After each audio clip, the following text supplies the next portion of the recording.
An idiotic problem. The social media.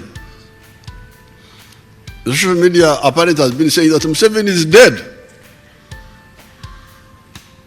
Now the other day when I went to side of Bombo to lay a foundation, people were looking really very, because they thought they had been told by social media that Museveni is dead or something like that.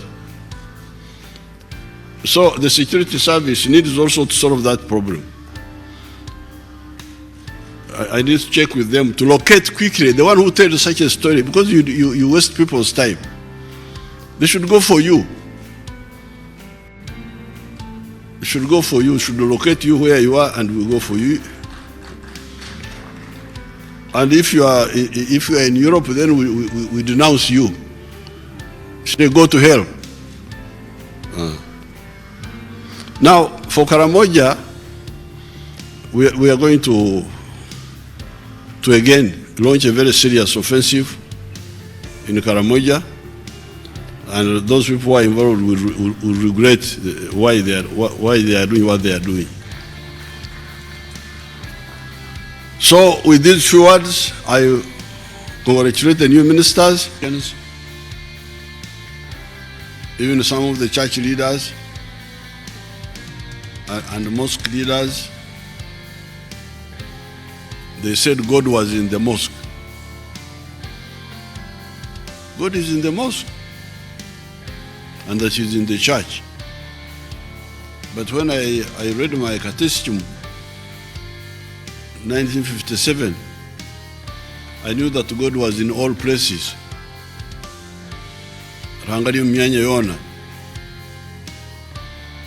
So we advised our people that, please, yes, you may want to pray, but pray in a decentralized way in your homes. God is there. And if you want to preach, go in the television and preach. People will hear you more. And we demonstrated this during the campaign. I never addressed a single public meeting. Never, not one. I was always using the radio. We closed the schools, sent away for the 15 million children. That's how we controlled that problem.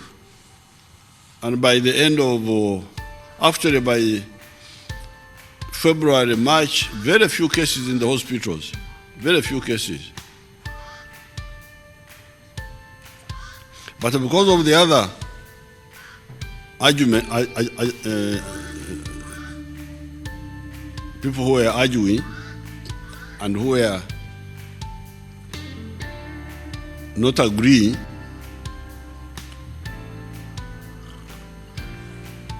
gatherings continued, burials, I don't know what. So now, we entered our second wave. Other countries have already gone through. Some of them are on the fourth wave now. But because for us, since June, since May, that we entered our second wave, which we could have totally avoided, because if we had continued, this virus goes away. After 14 days, it either kills you or you defeat it.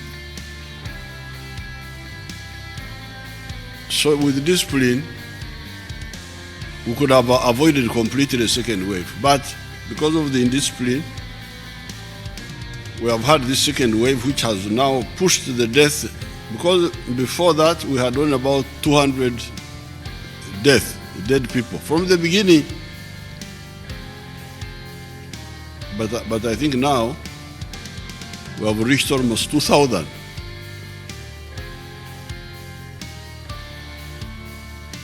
That's why we had to launch the lockdown. And from what I'm hearing, the lockdown is already slowing down the spread.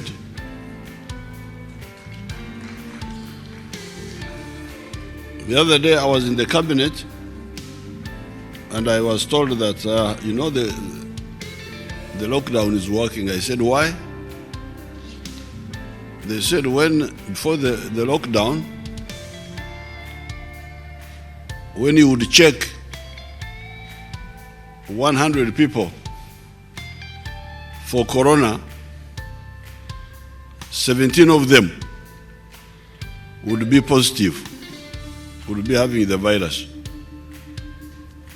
But now, this was a few days ago, because of the lockdown, when we check 100 people, we found that only 8 or up to 10 are positive. So it has already worked. Now, the other day I saw one of the political leaders saying, why do you lock down? The virus has already gone in the villages. What are you trying to prevent? Yes, the virus has gone to the villages.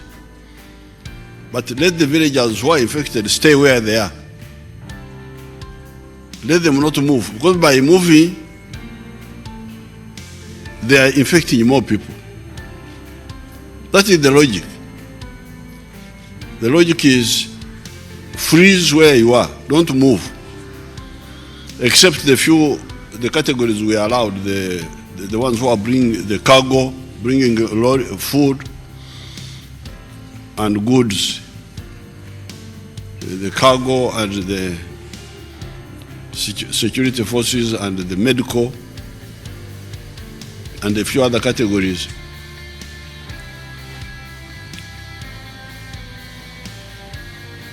Then some of the religious people said, but we are also essential. He said, yes, you are essential, but I am also an essential person. I am a grandfather. And in my grandfather's role, I am really essential. But I have not seen my grandchildren now for almost 1.5 years. I have cut them off because although I am essential to give them advice and so on,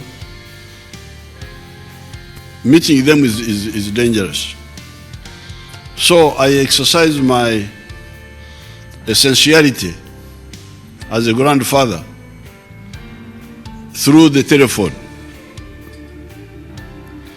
So therefore, the whole idea here is to minimize congregation, minimize congregating, so that we avoid massive infection. But at the same time, we are working very hard to import vaccines. Vaccines are not in short supply, but they are shared badly. Some people want to solve their problem first before they look at ours. It's not Christian, but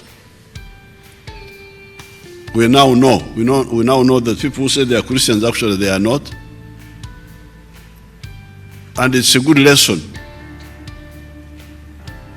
And that's why, therefore, we are also working very hard to develop our own vaccines here.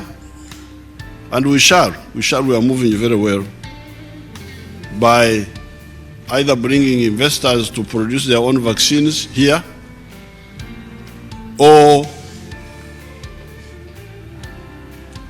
and developing our own vaccine.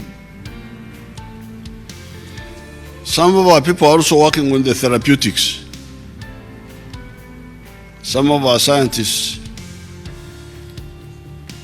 have used some of the indigenous knowledge, which is abundant, to get some items which seem to be curing some of these people. But we shall confirm that and announce formally. I've been following and funding these people I follow very closely, talk to the people. Even this morning I was talking to some of the people. Are you sure that you, yes, then they tell me their stories. So now we have said, okay, this is what they call anecdotal. Just somebody telling you what you saw. So we are now saying, okay, you go to the clinic, keep people there formally, let them be admitted, so that everybody sees that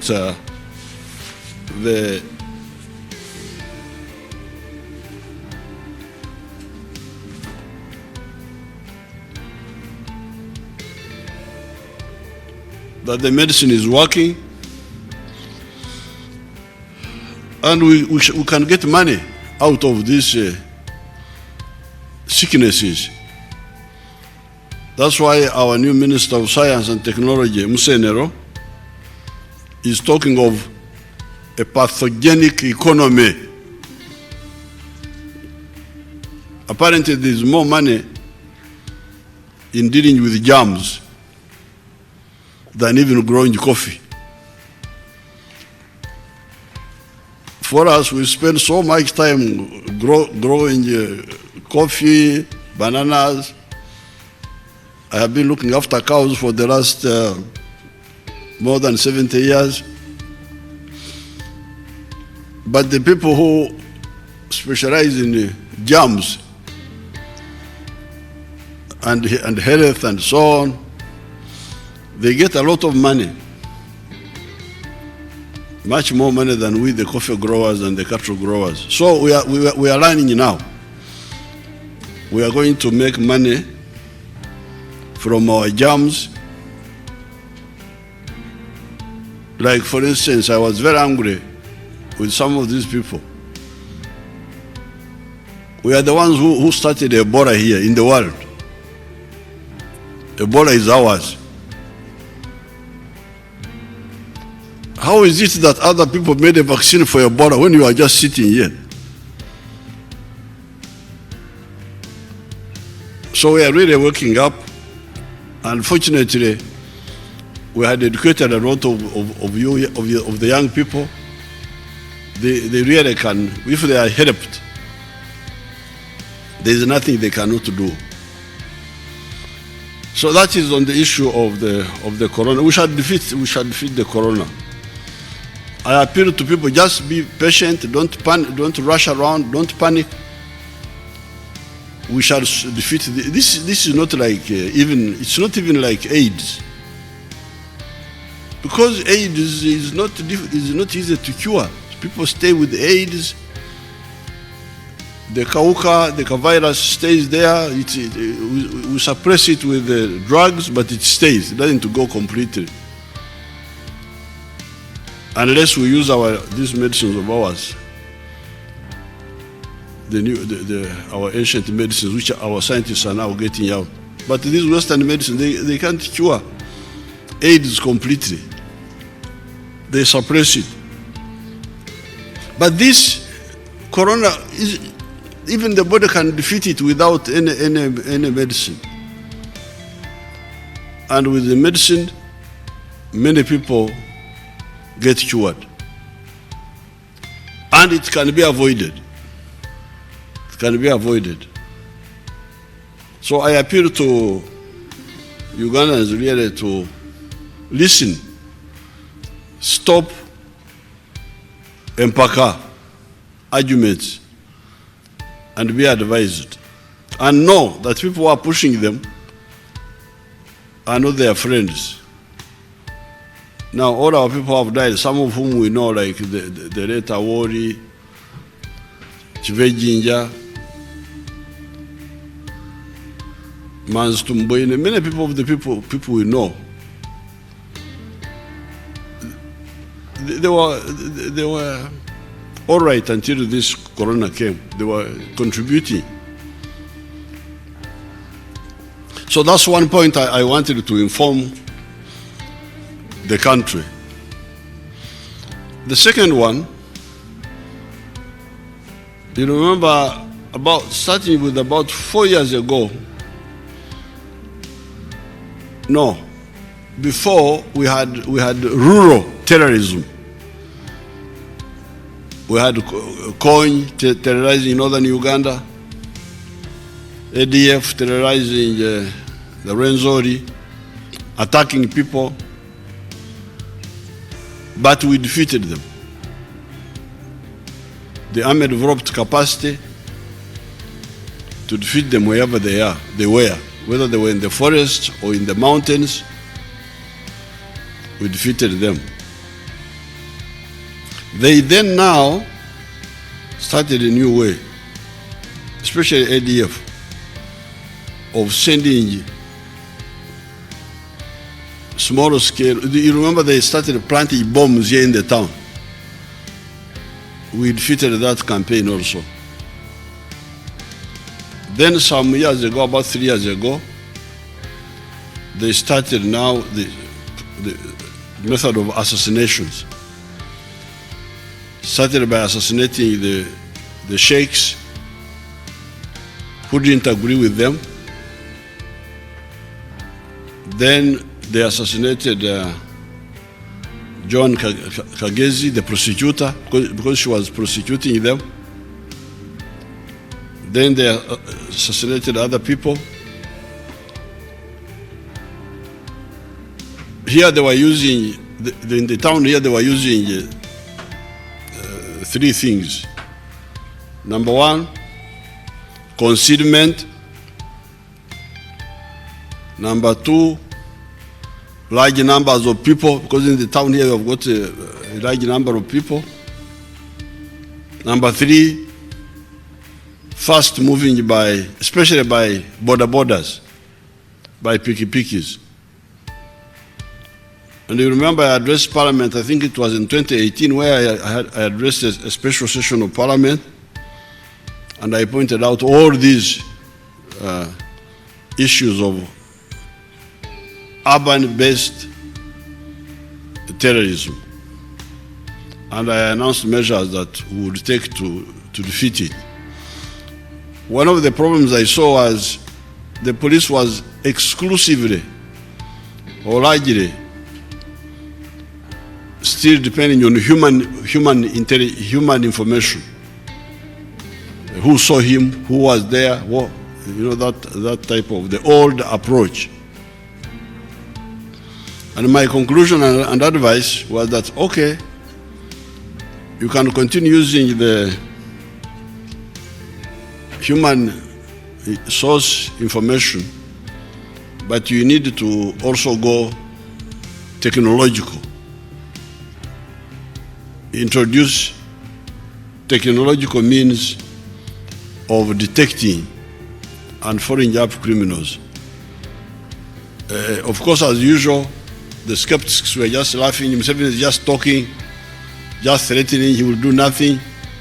But I also made it clear to the security people that I will never allow roadblocks in Uganda under my leadership. Police roadblocks, that they are controlling security. Roadblocks are just blind. You are inconveniencing people who have nothing to do with the crime. You stop them. Then I said I would never have roadblocks here. I said these people are like jiggers.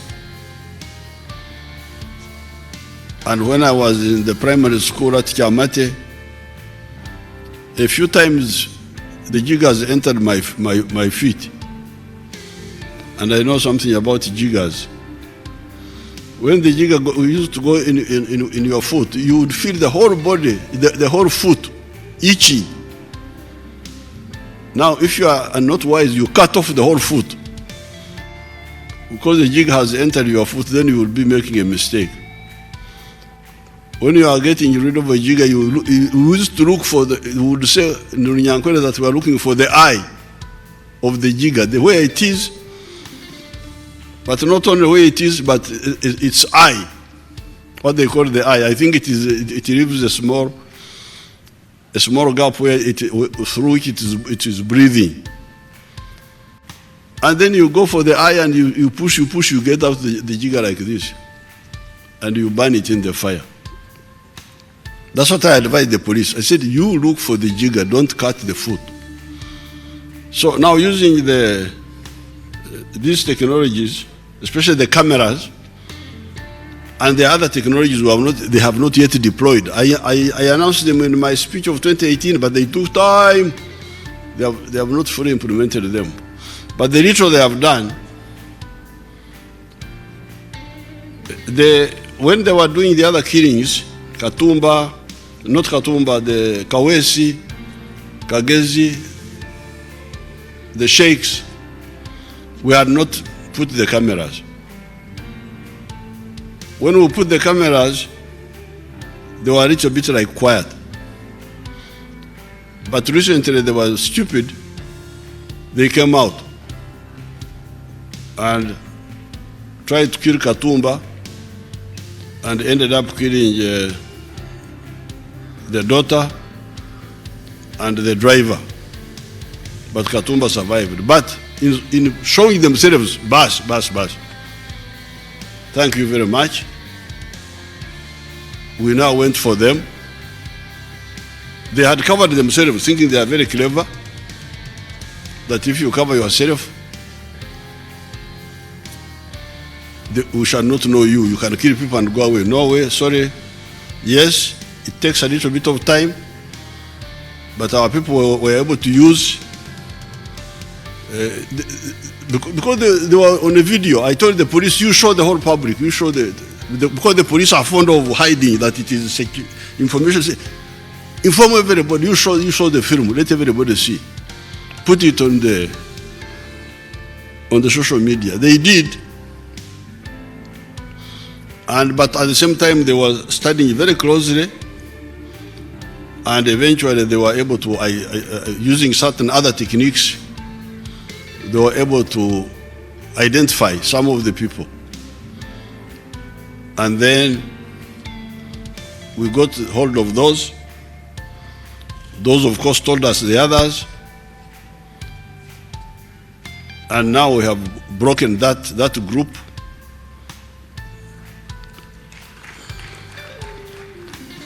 Three of them have been killed because they were trying to fight the police. The police just sent them to hell.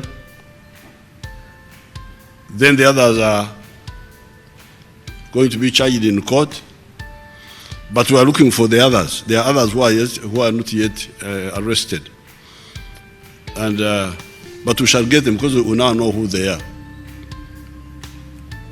And we are talking with our regional friends, Congo and others. They are all, apparently this group were linked to the ADF in Congo. They go there, train, come back. They steal money here. There was a robbery in Nansana where they robbed 400 million shillings. And they took that to Congo. You can imagine. They are robbing money here to take to ADF in Congo to finance terrorism. The other day when you remember the ones who killed a girl called Susan Magara for a ransom. They took Susan Magara. I talked actually with the parents who wanted to use another way, but they preferred to give the ransom. And these fellows had gone and bought land in Mukono, in Buyukwe. Imagine, the land of ransom. They went to buy land for supporting the activities of ADF. So now, we are going to intensify these technological means, like the one we are going to introduce, the one of putting a digital monitor in every car and every piki. If you try to remove it, we shall see you and go for you. And terrorists, please, I warn you, don't run. If we come, surrender. If you try to run, you are dead. You have been looking for trouble, now you are going to get it. You have been killing, you are now going to die. Your only way is to surrender. Even this looking for you, because in the looking we may get you and you don't get out. But if you surrender for us, we never kill people. You surrender, tell us, you shall go to jail. We may even condemn you to, the court may condemn you to death, but you will not be dead yet. Then maybe the president can say, okay, reduce the sentence to something else. But thinking that you can kill our people and continue and you survive, you are deceiving yourself. You will die. Now I hear that in Karamoja also, the cattle rustlers are again making trouble. Please, cattle rustlers, stop. Stop, we are reorganizing the army. We shall come for you. Stop. Yeah. Because we don't want anybody. Uganda is, the other day I went for